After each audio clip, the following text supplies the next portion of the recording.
Good morning, sports fans, and welcome to the Fantasy Fallout podcast with me, your host, Michael Schussler. They call me the Charm City Cash Cow. We are here in the beautiful Silver Run, Maryland, just outside Charm City, about an hour out. And it's a Tuesday morning, okay? We just had week 16 of the NFL, the Fantasy Championship. Who had a Monday Night Miracle last night? That's what I want to know. Who had Stephon Diggs or maybe Josh Allen with down by 40 points and all you have is Stephon Diggs and you're thinking, oh, this isn't going to happen. I lose. But no, he came through. He came through big time, and you got to love it. As you can see, I'm rocking the Cam Newton jersey, okay? And there's a reason for this. All right, you guys know I'm a Ravens fan. All right? But I used to love Cam Newton. And I got this jersey back in 2014, I think. All right, he won Rookie of the Year 2011, set a rookie rushing touchdown record for a quarterback. He was all the rage. I mean, he was Cam. He was Superman. And we loved it. I loved it. 2015, he wins MVP, Offensive Player of the Year. Almost 4,000 passing yards, 35 touchdowns, only 10 picks, and another 10 rushing touchdowns to go with it, leading the 15-1 Panthers to the Super Bowl. And that's where I really lost respect for him, because of how he lost that game and just his attitude, his demeanor after losing. He didn't look like a champion. If you remember, there's like a classic picture of him just kind of sitting on his butt, legs out, head down after losing that game. And right then and there, I was wearing the jersey at the time. And I just remember thinking like, damn, really, Cam? That's it? Like, that's how you're going to go out and be remembered, the biggest game of your career? And I thought he'd come back. But no, the NFL is a brutal, brutal league, as we have seen with the demise of Cam Newton in 2020, where he signed a minimal $100 million contract with the New England Patriots. Threw for only 2,400 yards, 5 touchdowns. That's it all year. 10 interceptions. Okay. He does have 12 rushing touchdowns to his credit. Sure. But there's an interesting advanced stat. He has, it's 1.5% of his passes thrown have gone for a touchdown. Lowest in the league. So he's throwing a touchdown on, if he throws 99 passes, one of them will be a touchdown. And it's an incredible drop, a real fall from grace for Cam Newton. And you hate to see that, but the league moves on. And when you don't have it anymore, you just don't have it. It's like that for quarterbacks. People thought it was going to happen with Tom Brady. Hasn't happened yet. Hasn't happened with Drew Brees. It's happened with Cam. And it's unfortunate. But I still rock the Cam jersey because I love this color. And I love this jersey. I love I don't have any real love for the Panthers, but I love their color scheme. I love their uniforms. So yeah, I like Teddy Bridgewater now. I love Christian McCaffrey, of course. But we have a great show for you today. Fantasy Fallout podcast brought to you by Sports Trading Systems, who allow you to trade sports like everyone else trades stocks. Bills win big, as you can see on the screen here for anyone watching. They did. Bills absolutely demolished the Patriots last night in what was a real revenge game for the Bills, because they had just been, the Patriots have dominated the AFC East for a decade, 2 decades. Bills finally get some payback. I mentioned, a Monday Night Miracle. Stephon Diggs, 9 receptions, 145 yards, and 3 touchdowns. Ran all over that Patriots defense. 41.5 fantasy points in a full point per reception league. Leads the league in receptions and receiving yards. Hell of a signing from the Bills. Even Josh Allen, okay? 320 passing yards, 4 touchdowns. Good for over 30 fantasy points last night. Gotta love Josh Allen. Man, his improvement. He could win. He's in the MVP conversation and could also win most improved player. I think he should win most improved player. And that's how good. That's the kind of leap that he's made since last year. Just with his decision-making, his IQ, and his accuracy. Still gets it done on the ground with his legs when he has to. But he proves that he has a real cannon. He did the little gunslinger move after throwing one of those touchdowns to Stephon Diggs last night. So the Bills win big. Stephon Diggs, Josh Allen came through for your fantasy championships. Congratulations to everyone out there who won week 16. That's the biggest week of the year for fantasy. My younger brother, Wyatt, shout out to him, winning the Kanishi Keeper League. Atta boy. No Patriot last night had over 10 fantasy points, not one. Cam Newton, 5 for 10 for 34 passing yards. 34 total passing yards. I'm quite sure Josh Allen had 3 plays of over 30 yards. Maybe more. Cam had 24 rushing yards to go along with 34 passing. He did have 1 rushing touchdown, which kind of salvaged his day, but 9.7 fantasy points from Cam Newton in week 16. I hope no one out there had to start him. Yeah, that's brutal. That is brutal. But like I said, great show for you today. Bills win big.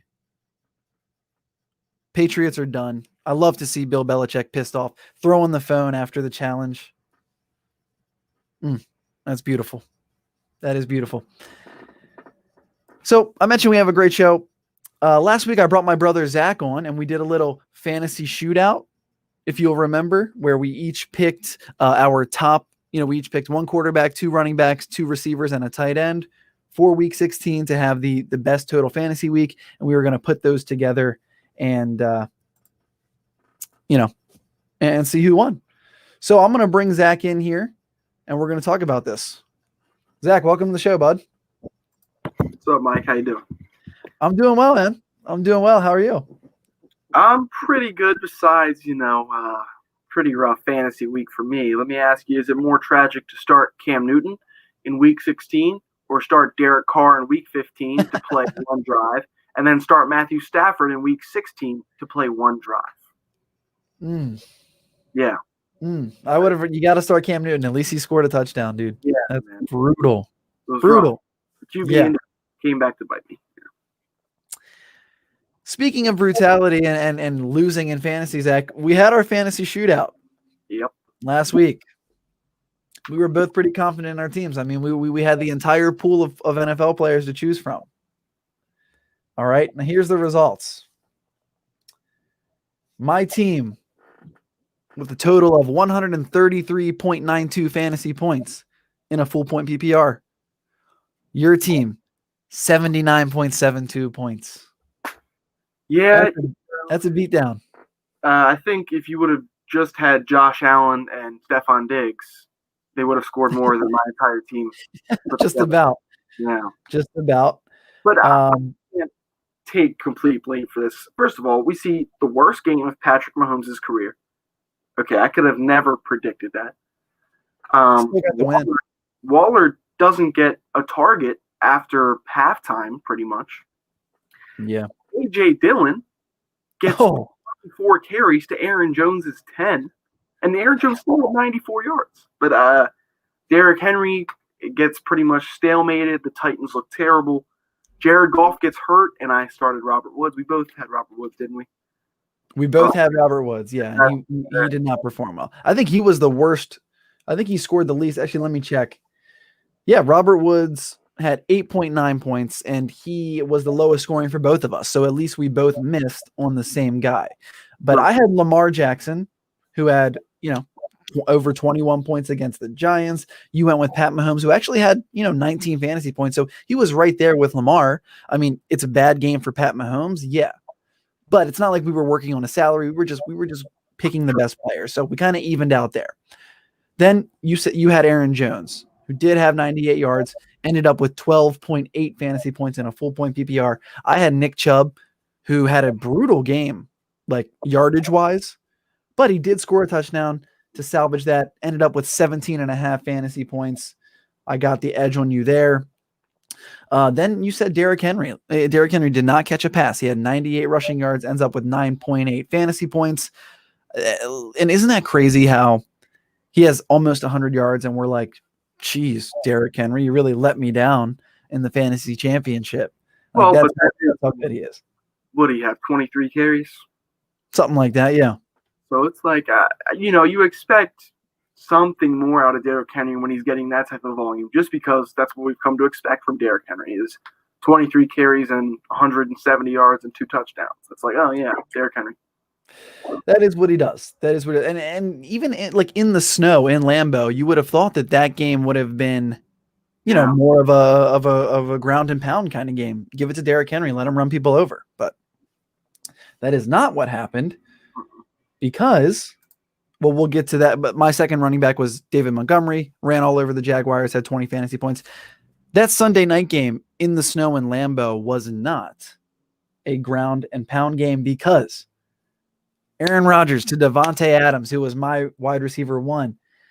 My God, Davante Adams, what an absolute beast. 3 touchdowns, over 140 yards, and 43 fantasy points. He by himself won me this little fantasy shootout that we had. If you didn't have Davante Adams, and no one had Kamara, neither of us chose Kamara, so I went with Adams. He went off. Your wide receiver 1 was DeAndre Hopkins, who had a salvageable game, 12.8 fantasy points, but that was just all around a poor performance from the Cardinals. So unfortunately, DeAndre Hopkins felt that bad performance from Kyler Murray. You hate to see that, but it is what it is.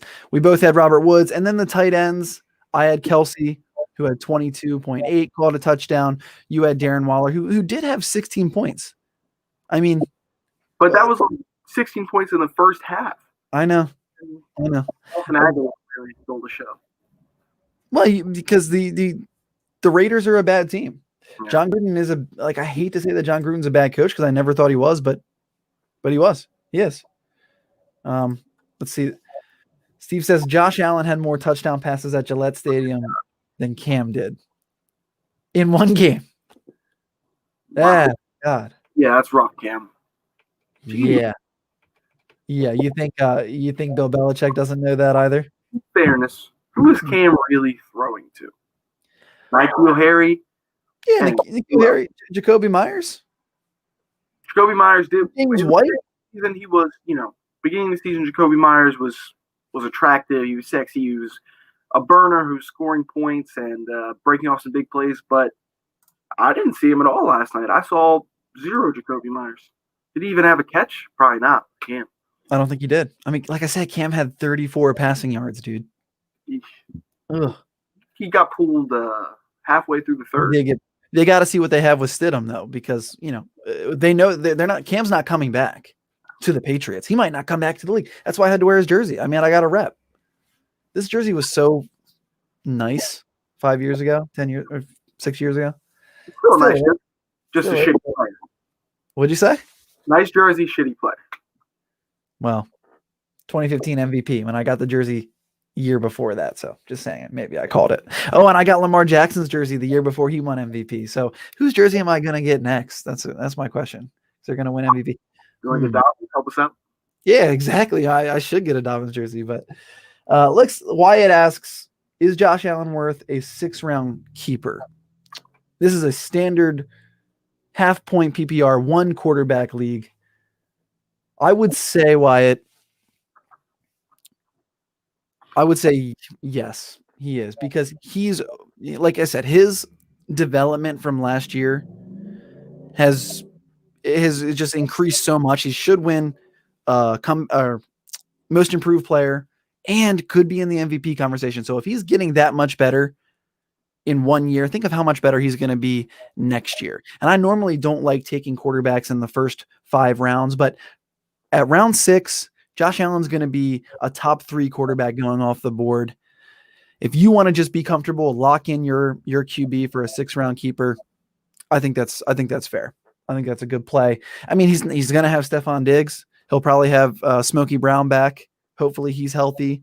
So, yeah, I love Josh Allen. He is the goal line back in Buffalo too. Yes, Wyatt, that's a good keeper. All right. Wyatt's got another comment. All right. Is Stephon Diggs the second best receiver in the NFL? Statistically, he's the best this year. Is he the second? I mean, like, he's the best route runner. He's the best route runner in the league. He's a Maryland product. You love to see those Terrapins out there doing stuff on the field, but you know, it's got to be Devontae Adams number 1, of course. When Michael Thomas is healthy, really hard to argue that he's not number 2. I do love DeAndre Hopkins because his catch radius is insane, but Stephon Diggs is the purest route runner in the league. So it's arguable. What do you think, Zach? Personally, I have Keenan Allen over Stephon Diggs just because I think Keenan Allen is the best route runner, even though they're both top tier. As far as number 2 goes, you could definitely make an argument for him, especially looking at this year. How much of that is kind of coattailing off of Josh Allen's success, or did Stephon make Josh Allen? That's a debate, you could have for hours. But I think it's clear that Stephon Diggs is no longer the 1B like he was in Minnesota. It was like Thielen and Diggs and Thielen. Stephon has taken over. He's now in that upper echelon of receivers where in fantasy you might see him go early 2nd round. That's a great keeper pick, depending on where you were able to get him. Because, he is the top dog now in Buffalo with a real gunslinger that's not afraid to just absolutely launch it, take chances like Josh Allen. So, Steph Diggs, great player. All right, now let's talk. We had our fantasy shootout, right? So the next topic that we have here is my my 2020 all fantasy team. Okay, so Zach, this is just like I built this, trying to figure out who was the absolute best players with value included, and these players were absolutely phenomenal this year. It's almost like the all NBA team. It's my all fantasy team. So here it is. All right. Let me know what you think. At quarterback, we got to go with Josh Allen. He was drafted as QB7 with a 72 average draft position. So you're getting him in the 6th or 7th round, just like Wyatt's saying as a keeper. He finished as QB number 1 with 376 fantasy points, more than Patrick Mahomes, more than Aaron Rodgers. And like I said, Mahomes, Lamar Jackson, these guys were taken in the 1st or 2nd round of fantasy drafts. Josh Allen, you could get him in the 6th, 7th round. Absolute monster.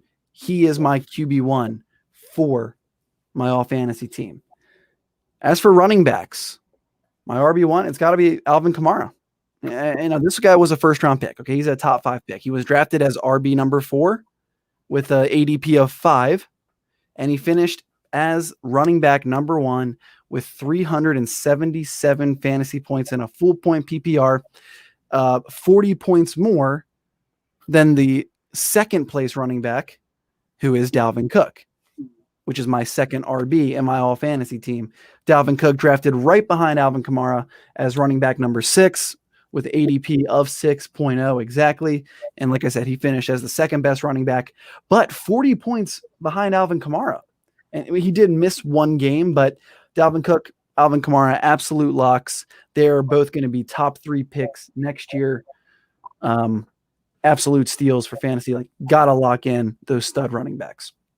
So who's fallen to 4, Saquon or Christian? Are you asking me, or are you asking what I think most people will do? So you think McCaffrey is still set in stone number 1? If I'm drafting and I have the number 1 pick, I gotta go Christian McCaffrey. Like I said, the dude's played 3 games. He has 6 touchdowns, averages over 30 fantasy points per game. When he plays, he is the best fantasy player that we have ever seen. LaDainian Tomlinson, right there with him. But C-Mac, Dip and Dot, Run CMC, Christian McCaffrey, love him. He's my number one. However, the rankings will probably go something like Kamara, Dalvin Cook, Derrick Henry, Christian McCaffrey, Saquon Barkley. That's how I'm looking at the top 5. I also love, I love Saquon. Yeah. I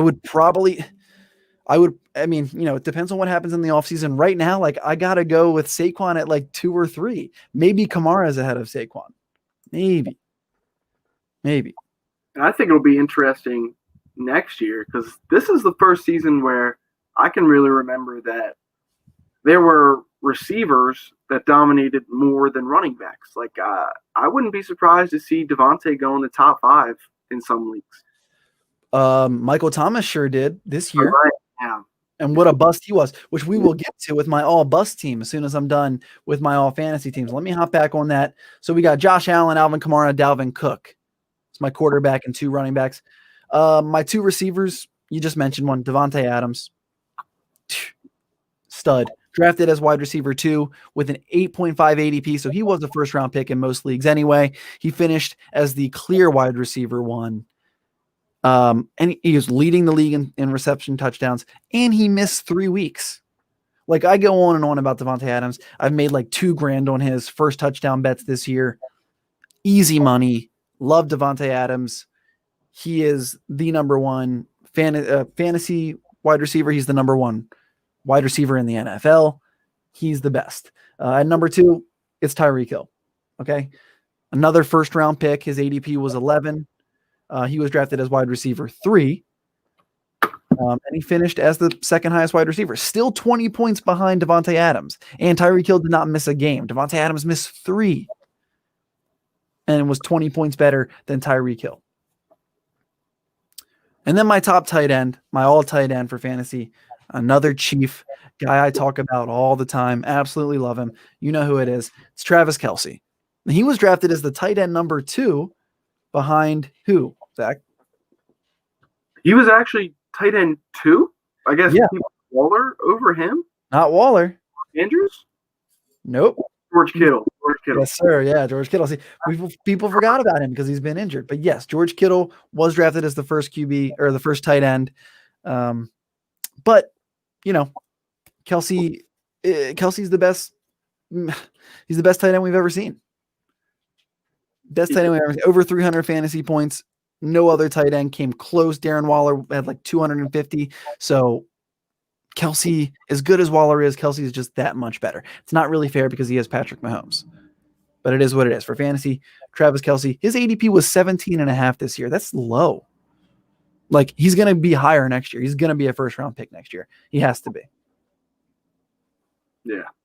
So that's my all-fantasy team. We got Josh Allen, Alvin Kamara, Dalvin Cook, Devontae Adams, Tyreek Hill, and Travis Kelce. These guys need to be rewarded. Everyone who drafted them, good job to you. You're all great. Now, my next topic is the all-bust team. Now, this is frustrating. And these are all guys who were first-round picks. Well, close to it anyway. Not the quarterback. You want to take a guess on who my quarterback bust was this year, Zach? I'm going to guess Cam. No, it wasn't Cam. Wasn't Cam. Was it NFC East? Lost his job. Carson Wentz. Easily. Yes, it was. God, he's bad. Yep. Carson Wentz was drafted as the quarterback number 12 with a 92.5 average draft position. That's not incredibly late. It's 9th round, 10th round. But he finished as the QB 21. Lost his job to Jalen Hurts, who people didn't even think, they called him a running back, just like Lamar Jackson. He lost his job to Jalen Hurts. Carson Wentz is bad. I doubt he gets another starting gig in the NFL. My biggest bust at running back is Ezekiel Elliott. Yeah. Drafted, his ADP was 3. He was the third guy off the board in every league. It went C-Mac, Saquon, Zeke. And I fell victim to it. I drafted Zeke at number 3. Okay, he finished as RB number 10. So that's not even that bad, right? But the thing is, when you use a first-round pick, when you take Ezekiel Elliott over guys like Derrick Henry, Dalvin Cook, Alvin Kamara, you're absolutely kicking yourself. And he's just been impossible to start over the second half of the year. I won't do it again. I'm not falling victim to the Zeke trap again. Even when he has Dak, okay. But without Dak, he's absolute trash. You want to take a guess on my my next RB bust? I was thinking in my head between Clyde and Mark Ingram. It was Clyde. Clyde Edwards-Helaire, the most hyped up running back that I've ever seen in fantasy, in pregame or preseason, right? Drafted as RB number 9 with a 16.5 average draft position. That's pretty low because, like, dude, we were in a couple of drafts together. He was going in the first round in every draft. I didn't see him fall to the second round in any draft. In fact, one draft he went as high as number 5 overall. Yeah.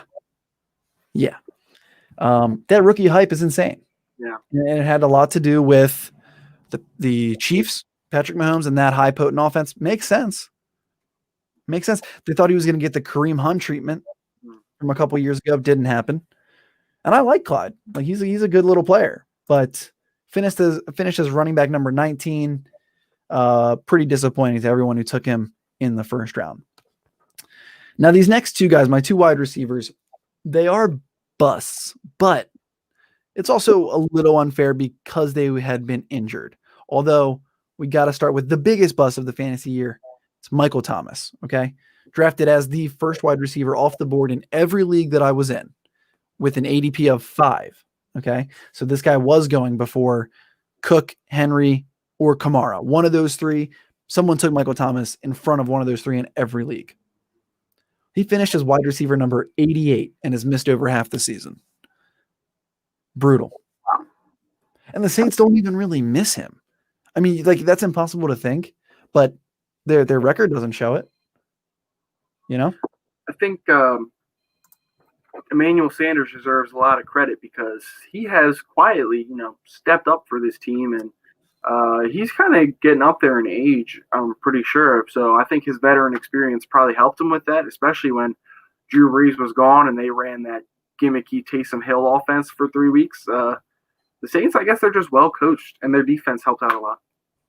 Great defense and a great coach. I mean, they know what they're doing. They're a winning football team though, and they're just a winning organization. So I like Taysom Hill too. I think he should be the quarterback of the future, if you're asking me. All right, my second bust for wide receiver is a dude who I love when he's healthy. He's Julio Jones. Drafted as the 4th wide receiver off the board, 12.5 ADP. That's a first round. That's a late first round, early second round pick. Finished as wide receiver number 46.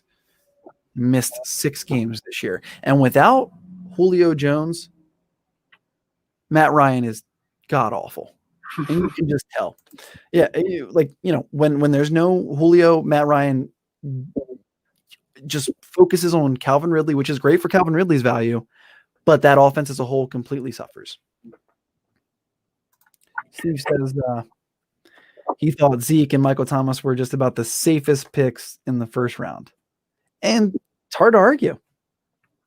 Going back to August, Zeke had never really missed due to injury. He had been suspended, never missed due to injury, and he just got that big contract, but maybe that worked against him. Like we said, Michael Thomas, throw the ball anywhere near him, he's going to catch it. Got to be on the field, Mike. We can't guard Mike if he's not on the field, right? And then my final bust is a tight end who I've never liked. Never thought he was very good. I don't think he's the best tight end on his team. And he was kept for a 3rd round pick in our keeper league this year, Zach. His name is Zach Ertz. Drafted as the 4th tight end off the board in most leagues in the 4th round as a ADP of 41, finished as tight end 33. Okay, so every team had at least one tight end better than Zach Ertz, including his own team, because Dallas Goedert is just so much better than Zach Ertz. I don't know how Zach Ertz gets the love he gets, but it doesn't make sense to me. I think this is the first year Zach Ertz has really busted like this, because when Carson Wentz was playing well in 2018 and even some of 2019, Zach Ertz was his go-to guy. Their receivers, they've been complaining about their receivers for years. They relied on Zach Ertz in pretty much every game, but I think as Wentz failed this year, so did Ertz. It was ugly for both of them. That's kind of true, but what about Dallas Goedert, who even last year was getting 6 targets a game, taking those 6 targets away from Zach Ertz? Goedert looks better, and he performs better. And Goddard is able to do it with a bad Carson Wentz, with Jalen Hurts. So I'm all into Goddard. Love Goddard. Play him in DFS. Speaking of, I won DFS this week, Zach. Again, thanks to Josh Allen coming through. That's like 4 weeks in a row that I've won that little contest that we do. I don't know why these guys just keep giving me their money. They should probably just listen to you and take the same people. I feel like they do, and then or they try not to because they know that I'm going to be playing these guys, so they try to pivot and go somewhere else, and it always backfires because I'm the Charm City cash cow. That's why I try to tell them they're not going to win. Might as well just not even play. Devontae Adams made me a lot of money. Josh Allen made me a lot of money this week. Zach, thanks for being on the show, bud. I'll see you for New Year's. All right, have a good one. Thanks for having me. See ya. Yeah. Zach's a good guy. Love him. Love him to death. Now, my next guest and final topic, I'm going to bring in Lance Fernandez, who is a writer on What's On Sports, which you can go to for all these free educational articles. That's whatsonsports.com. Like I said, there's plenty of NBA material on there now as we really get into that season. That's what Lance is going to talk about here in a minute. But once again, thanks to our sponsor, Sports Trading Systems, who allow you to trade sports like you trade stocks. Now, the NBA season, like I said, has just gotten underway. But there's a lot of fantasy value in the NBA as well. A lot of these guys are, big names, okay? Obviously, Giannis, LeBron, James Harden had 44 and 17 the other night. But what about some lesser known players? Some under the radar players, as you could say. And for that, I'm going to bring in our NBA expert, Lance Fernandez. Lance, thanks for joining me, bud. Always my pleasure, Michael. Yeah, good to see you. Yeah, good to see you kind too. Of surprising you're wearing a Cam Newton jersey, though. I mean, you've been a diehard Baltimore Ravens fan, so kind of surprising. No, I've been a Ravens fan my whole life, but go back to 2014, the post-Ravens Super Bowl, where we were pretty bad there for a couple years after. And the most exciting player in the league at that time was Cam Newton. I loved his attitude. I loved his style of play, that hard-nosed runner, 6'5", 250 from the quarterback position. His comment of, if you don't like me dancing, then stop me from getting into the end zone. I loved that. Loved his attitude. It really all kind of faded, like I said, that Super Bowl loss, when we really kind of found out what was going on up there and the kind of attitude that Cam Newton really brought. So I haven't worn this jersey in years, man. I'm telling you, like 4 years probably. Since that Super Bowl, I think it was the last time I wore this, but I saw it in my closet this morning. I was watching that game last night, and I just thought about the demise of Cam Newton. I thought it'd be appropriate just to bring it back. Like I said, I love this color. Love the jersey. I'm going to have to get myself a Christian McCaffrey jersey. But anyway, Lance. Yep. Under the radar NBA players. You're writing an article about this on whatsonsports.com. Why don't you, well, like I said, we all know who the superstars are. Okay. And they're really who are going to win you your fantasy weeks and your, fantasy DFS plays. But when you're playing DFS, it really is all about the value. So give me some under the radar players that people can use to get off the chalk, get off the 40% owned Nikola Jokic and Luka Doncic. Give me your first one. Okay, so yeah, just alluding to what you said. So if you're doing like long-term fantasy, like 8-team, 10-team, or 12-team, it's always the stars that get picked first from the first to the 8 rounds. But of course, from the 9 to the 12 rounds, that's where your thinking and your logic kicks in on who to pick or who to prioritize. But in daily fantasy, there are a lot of under-the-radar players that have a lot of value. And one of those players, so I'll kick the ball, I get the ball rolling now, is Lugwentz Doors of the Oklahoma City Thunder. Mhm. So let's not forget his first claim to fame was that he locked down James Harden during the 2020 playoffs. So Mhm. that was his first claim to fame, and we thought, hey, he's a good defensive player. But after 2 games with the Oklahoma City Thunder this season, he can do more than just defense. So, mind you, he has done 15 points, 5 rebounds, 2 assists, 1 steal, and 1 block against the Charlotte Hornets. So, that's stats across the boards just for playing spot minutes for Oklahoma City. Then he topped it up with 26, 2 rebounds, 1 assist, 2 steals, and 5 3 pointers against the Utah Jazz. So, if Lou Grant's Doors is available in your fantasy basketball leagues or daily fantasy basketball, that is, it's nice to pick him up. It's an intelligent move. Absolutely. And you mentioned the stats across the board, the steals, the blocks. Those things are so hard to find. And in rotisserie leagues or roto leagues, you need those. And especially in ESPN, even like head-to-head leagues, you're rewarded more for defensive stats like steals and blocks. So absolutely. And, can't Oklahoma City doesn't have, they don't really have as many small forwards, Shai Gilgeous-Alexander, obviously. But other than that, this guy's going to get a lot of playing time. So I love that pick. Who else you got for me, Lance?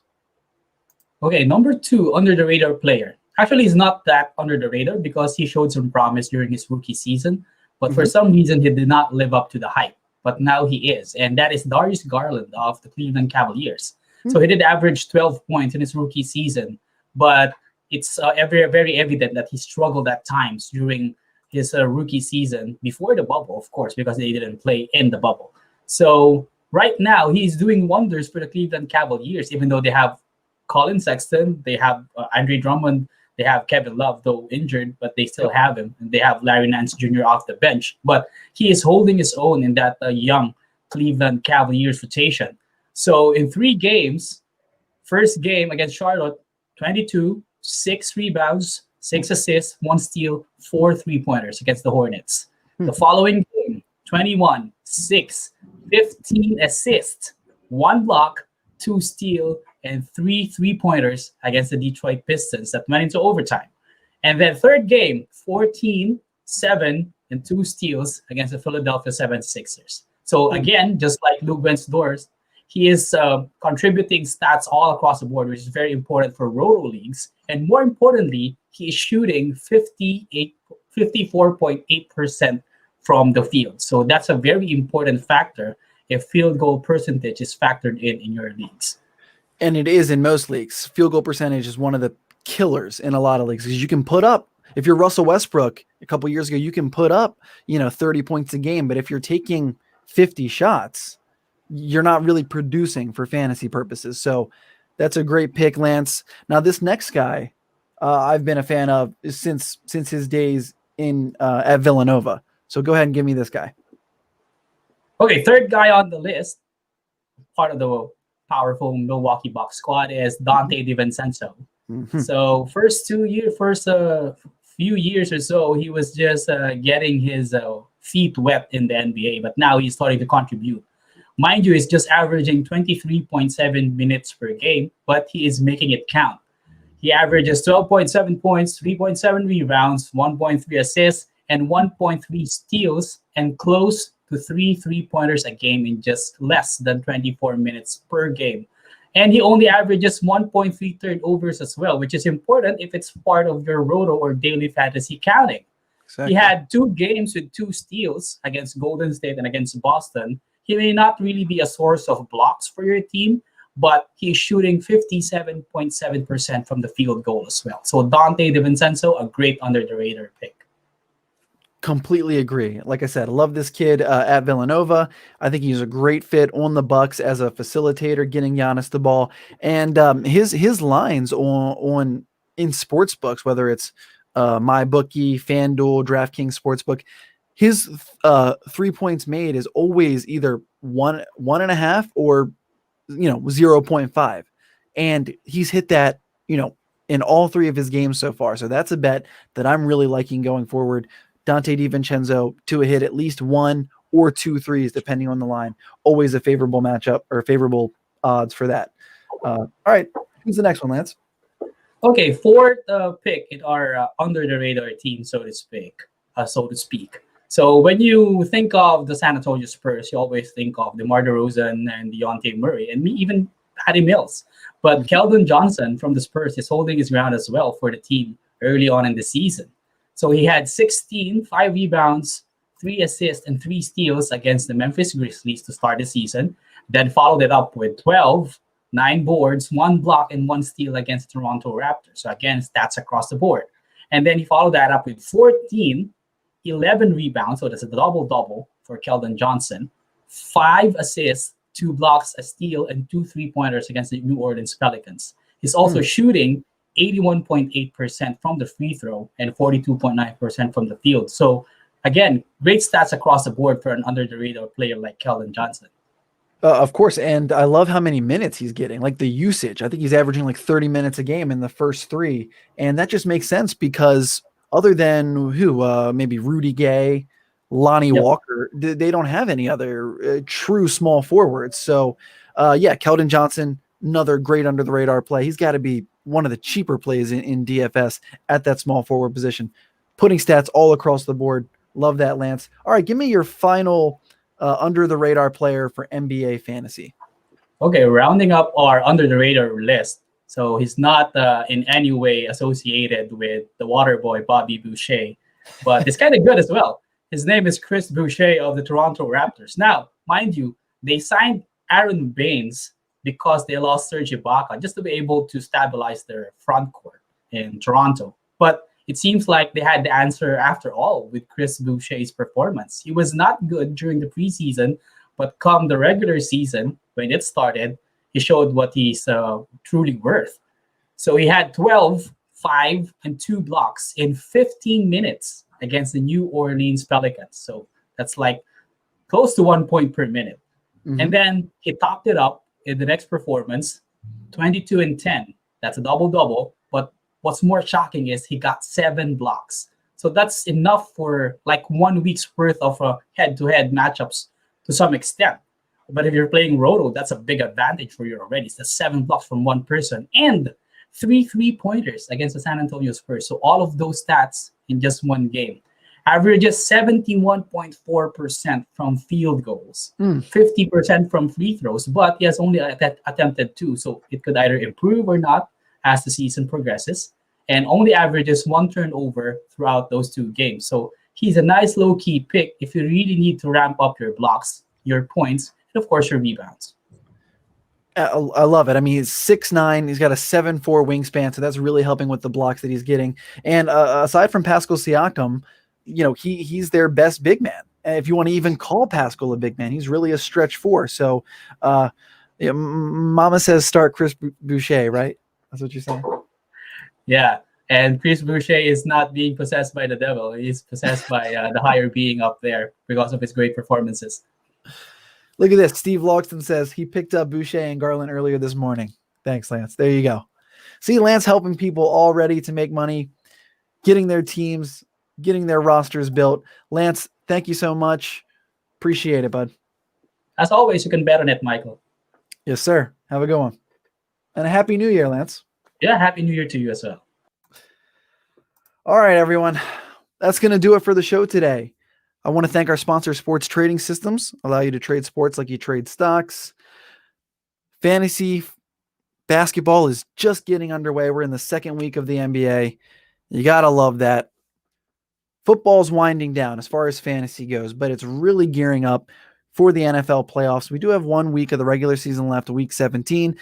I will be doing a daily fantasy article out there this week on whatsonsports.com because although most respectable leagues for season-long fantasy have finished, it is always applicable to use daily fantasy sports to make some money over the weekend and just really enjoy the games. You're sitting there, you're just making money, especially if you listen to me. Like I said, 4 weeks in a row that I've placed first in my DFS contest with these lineups that I practically build half the lineup for you in my article. So go to whatsonsports.com, check out the article, check out Lance's article with some more under the radar NBA players and just plenty of other great content that we have out there. I love you guys. Thank you for watching, and a Happy New Year to you.